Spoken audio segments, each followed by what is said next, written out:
इकडे अग्नेय रॉकी आणि विष्णू सोबत त्याच्या कारमध्ये बसायला लगेच त्याचा फोन वाजला. तर फोनवर त्याच्या जाणाचा नंबर बघून अग्नेयच्या चेहऱ्यावर परत टेन्शन पसरलं. तिच्याशी खोटं बोलणं त्याच्यासाठी खूपच अवघड काम होतं. पण त्याच्या जाणाचं हळवं मन बघता तो सध्या तिला कोणत्याच गोष्टीची कल्पना देऊ शकत नव्हता. त्याने दीर्घ श्वास घेत फोन उचलला आणि पलीकडून त्याची राजधानी एक्सप्रेस स्टार्टच झाली. अहो, तुम्ही निघालात का? पण तुम्ही लंचही केला नाही. तिचा तो काळजीयुक्त आवाज ऐकून इथे अग्नेयचे डोळे आपोआप मिटले गेले. ह्याच तर प्रेमासाठी जीव झुरत होता त्याचा. Princess, don't worry, me time भेटल्यावर काहीतरी नक्की खाईन. अग्नेयने तिला शांततेत समजावलं. पण जणू ह्याच्या समजवण्यावर ती ऐकणारच होती. अहो, तुम्ही राहू द्या. तुमचा टाइम या जन्मात काही येणार नाही हे माहीत आहे मला. तुम्हाला कामात श्वास घ्यायचा लक्षात नसतो तिथे तुम्ही खाणार काय आहात? मी नंतर चिकू दादाला कॉल करून सांगते. तो तुमच्यासाठी अरेंज करेल. निदान ते तरी जीवाला शांत ठेवून खाऊन घ्या. तिला अगदी टिपिकल बायकोसारखं वागताना बघून इकडे अग्नेयच्या ओठांवर हलकी स्माईल आली. प्रिन्सेस, मी म्हटलं ना, मी खाईन राजा. फक्त तू आता नीट लंच करून घे. आणि हो, जाताना आरो सोबतच घरी जाणार आहेस. अग्नेयच्या सांगण्यावर इकडे सियाने अशी काय मान हलवली जणू तो तिच्या समोरच बसला होता. वेडी ग ही अग्नीची सिया. अहो, लवकर या हा, मी वाट पाहतीये. बस इथे क्षणभर हृदय अडकलं त्याचं. तिची वाट पाहणं त्याला नेहमीच सुखावून जायचं. पण आज का कुणास त्याचं मनही काहीस अस्वस्थ झालेलं. त्याने हुंकार भरून तो पुढे काही बोलायला त्याच्या मोबाईलवर कुठल्या तरी प्रायव्हेट नंबरवरून दुसरा कॉल येताना बघून इथे अग्नेयच्या ओठांवर तिरकस हसू तरळलं. कारण त्याला माहित होतं त्याच्या एका ऍक्शनवर समोरच्याची रिॲक्शन येणारच होती. आणि तो ह्याच तर क्षणाची वाट पाहत होता. कारण त्याला काहीही करून त्या कल्प्रिटला आता समोर यायला इतकं मजबूर करायचं होतं की त्याच्याकडे काही ऑप्शनच नसेल. अग्नेयने पूर्ण विचार करून सियाला सांगून दुसरा फोन कट व्हायच्या लास्ट रिंगवर तो रिसीव करत कानाला लावला.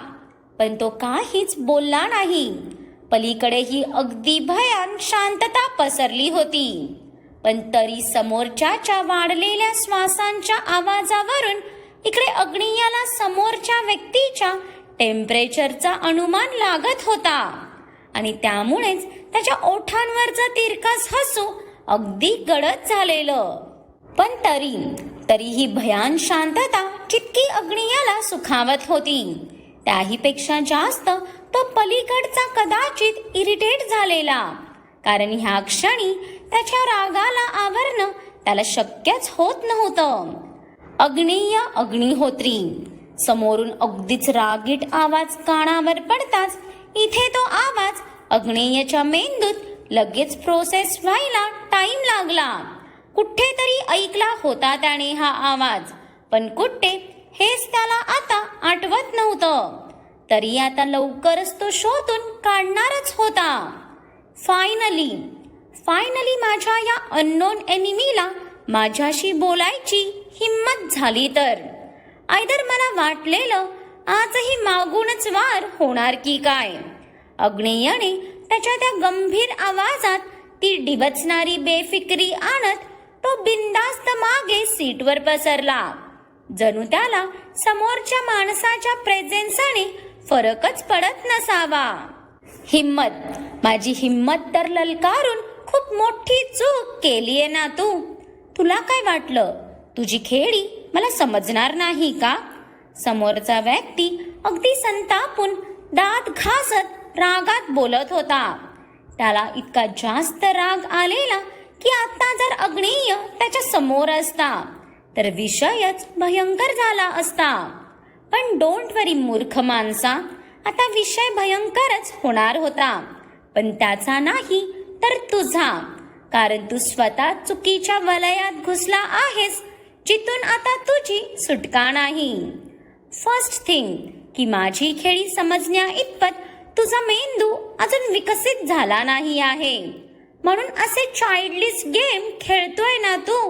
आणि सेकंड थिंग, माझी खेळी समजली तरी तू माझं कायच बिघडवू शकतो ना, बिकॉज मी कोण आहे हे तुला मला सांगायची गरजच नाही.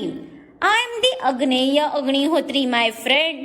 तो चुटकी सरशी तुझा नामोनिशान मिटवून जाईल तरी तुला समजणार नाही. अग्नेयच्या ओठांवर एक वेगळाच स्मर्क चढला, पण त्याच्या बोलण्यातला तो उपहास आणि त्याचा तो अतिचा ॲटिट्यूड बघून समोरच्याचा राग क्षणोक्षणी वाढत चाललेला. Oh really? मला तुझी खेळी समजणार नाही. You bloody dash. लवकरच समजेल तुला मी काय बिघडवू शकतो ते. समोरच्या व्यक्तीने अग्नेयाचा ॲटिट्यूड बघता रागातच दात ओठ चावले. पण त्या मूर्खाला अग्नेयाचं उकसवणंही कळू नये का? आय डोंट थिंक सो तू काही करू शकतोस. You know Y? कारण मागून वार करणारा कधी जिंकू शकत नाही माय बॉय. आय डोंट नो तुला माझ्याशी काय दुश्मनी आहे, पण नाव ही दुश्मनी प्लॉटमध्ये आणायला मीही इंटरेस्टेड आहे. So now play this bloody battle in my way. अग्नेयचं अजूनही तितकंच शांत बोलणं ऐकून समोरचा एक क्षण अवाक झाला, कारण इतक्या स्ट्रेसफुल सिच्युएशनलाही त्याने ज्या प्रकारे स्वतःला हँडल केलेलं ते खरंच कौतुकास्पद होतं. पण त्या फुसक्याला आपल्या अग्निदेवतांची ताकद आणि बुद्धी कायच माहीत ना. परत त्या फोनवर भयान शांतता पसरली, जणू समोरचा व्यक्ती त्याला काय उत्तर द्यायचं या कश्मकशमध्ये अडकलेला. अग्नेयही ओठांचा कोपरा उंचावत त्याच्या शांततेचा आपल्या परीने तर्कवितर्क लावतच होता की समोरून फोन कट झाल्याचा आवाज आला आणि इकडे अग्नेयची नजर विष्णूवर फिरली. हॉस्पिटल. विष्णूने लगेच टॅबमध्ये बघत काहीसं गंभीर होऊन सांगितलं. त्याने अवघ्या 2 मिनिटाच्या आतच नंबर ट्रेस केलेला. तसं रॉकीने अग्नेय काही बोलायच्या आधीच स्पीड वाढवला. अग्नेयची टीम होती ही, मग कोणत्या गोष्टीत मागे राहण्याचा सवालच कुठे येतो ना. पुढच्या 20 मिनिटातच अग्नेय विष्णू आणि रॉकी सोबत हॉस्पिटलच्या VIP फ्लोअरवर पोहोचलाच होता की समोरचं दृश्य बघून क्षणभर त्यांचे पाय थबकले. तिथे सिक्युरिटीसाठी ठेवलेल्या त्याच्या गार्डला अगदी बेरहमीने कापून टाकलेलं त्यांनी. ते बघून अग्नेयाच्या मागच्या गार्डनी एक नजर एकमेकांकडे पाहिलं. अवघे 8-10 जण होते ते, पण तरी अग्नेयाच्या मागे अगदी तटस्थ उभे झालेले. अग्नी. विष्णूने काहीशा गंभीर आवाजात अग्नेयाला आवाज देत रागातच भिंतीकडे इशारा केला, ज्याच्यावर आताही तेच वाक्य लिहिलं होतं, शी इज ओनली माइन.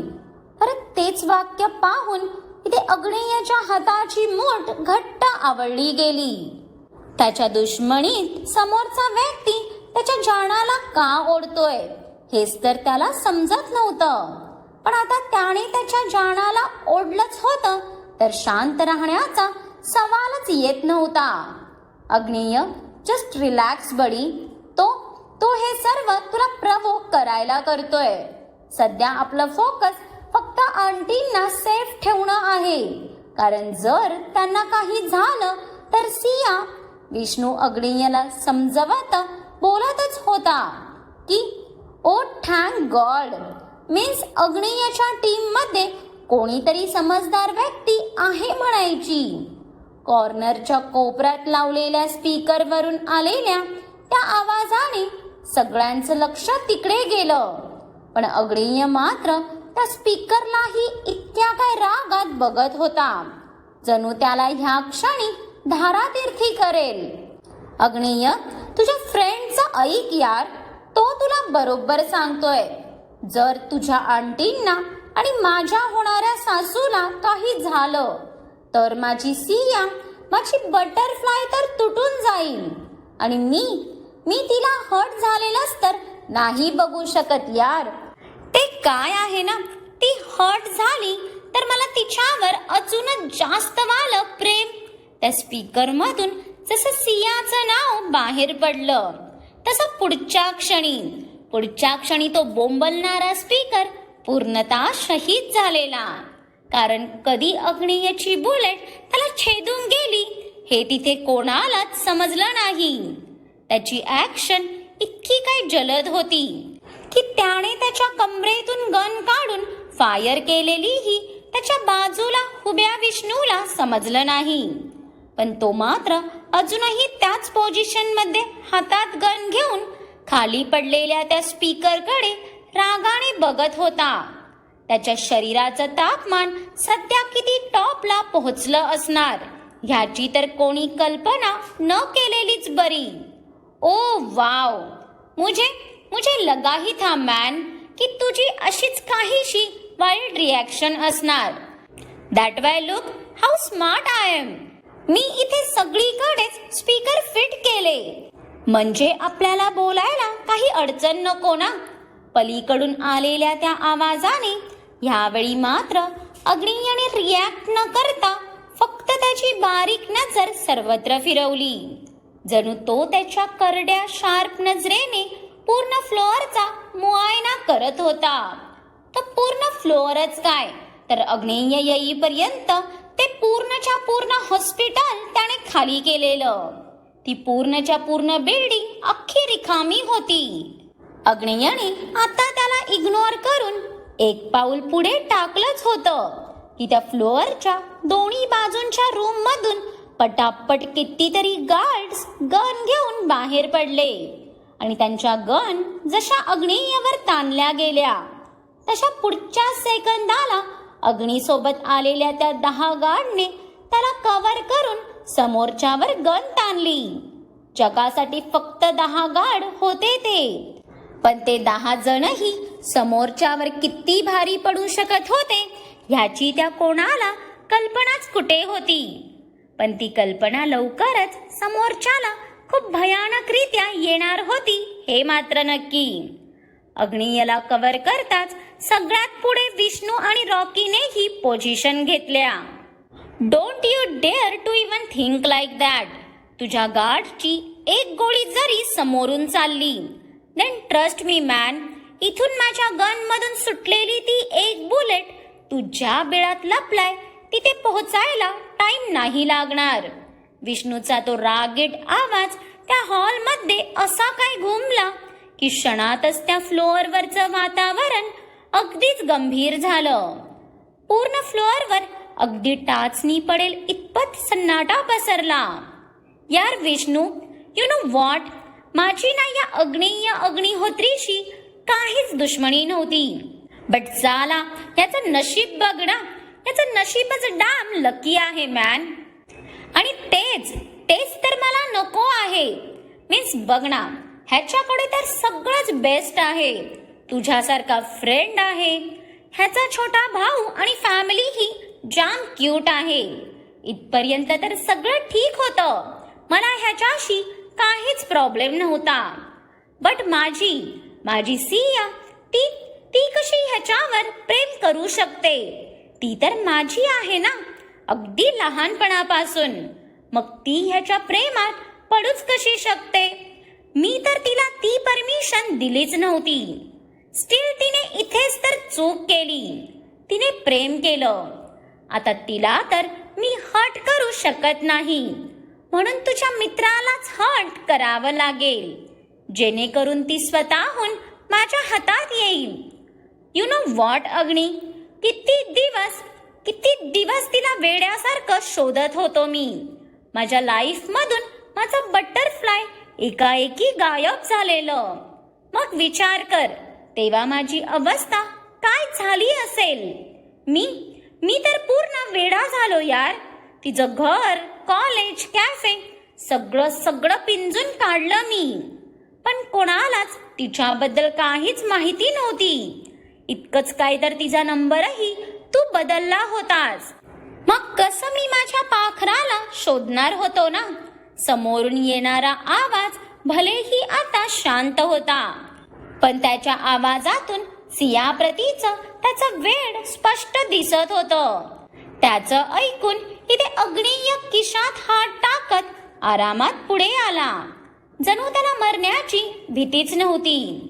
तो येऊन विष्णूच्या बाजूला निवांत उभा राहिला, कारण त्याला इतकं तर समजलं होतं समोरचा त्याच्या जाणाचा कोणीतरी दिलफेक आशिक आहे ते. आणि त्याच्या आवाजावरून तो आरवपेक्षा 1-2 वर्षांनी मोठा वाटत होता. तुला बघायचंय मी केव्हापासून तिच्यावर प्रेम करायला लागलो. थांब, मी दाखवतो तुला. इतकं बोलून समोरच्याने पलीकडच्या त्या ब्लॅक वॉलवर एक फोटो पब्लिश केला. तसं इथे अग्नेयच्या भुवया आकसल्या ना. साधासा फ्रॉक आणि 2 वेण्या घातलेली एक 9 वर्षाची मुलगी गुलाबाच्या फुलाचा वास घेतानाचा अतिशय सुंदर फोटो होता तो. आणि त्या चेहऱ्यावरून ओसंडून वाहणारी ती निरागसता बघूनच अग्नेयला आपल्या प्रिन्सेसला ओळखायला अजिबात टाइम लागला नाही. तशा इथे खिशातल्या त्याच्या हाताच्या मुठी घट्ट आवळल्या गेल्या. त्याच्या जाणाचा चाइल्डहुडचा फोटो दुसऱ्या कोणाकडे आहे ही गोष्ट त्याच्या मेंदूच्या तारा सटकवायला पुरेशी होती. भले समोरचा त्याच्या प्रिन्सेससाठी कितीही वेडा असला तरी अग्नीच्या प्रेमाच्या सणकची काही लिमिटच नाही हे लवकरच त्याला समजणार होतं. त्याला तर मनोमन सियावर प्रेम करण्याचा केवळ पश्चाताप होणार होता. इकडे अग्नेय त्याच्या पुढच्या खेळीचा विचार करतच होता की इतक्यात परत त्याच्या फोनच्या आवाजाने तो फ्लोअर दणाणून गेला. पण आत्ता त्यावर परत सियाचं नाव बघून इथे अग्नेयच्या ओठांवर तिरकस हसू आलं. आता उंदराला बिळातून बाहेर काढायची वेळ आली होती. मग काय वाटतं तुम्हाला, हा कोण असेल जो आतापर्यंत लपून वार करत होता? तुमचा अनुमान कुणाल असला तर बघूया आता तोच आहे का, जेणेकरून जी अग्नेयलाही आणि तुम्हालाही शंका होती ती पूर्णतः खरी ठरेल. पण बघू ट्विस्टर आता इथेच तर येणार आहे. त्यामुळे पुढचा भाग आवर्जून बघा. आणि आजचा भाग आवडला असेल तर लाईक आणि कमेंट करून सांगा. आणि खूप साऱ्या लोकांसोबत ही स्टोरी शेअर करा. आणि ज्यांनी कोणी अजून माझ्या चॅनेलला सबस्क्राईब केलं नाही त्यांनी आठवणीने सबस्क्राईब करा.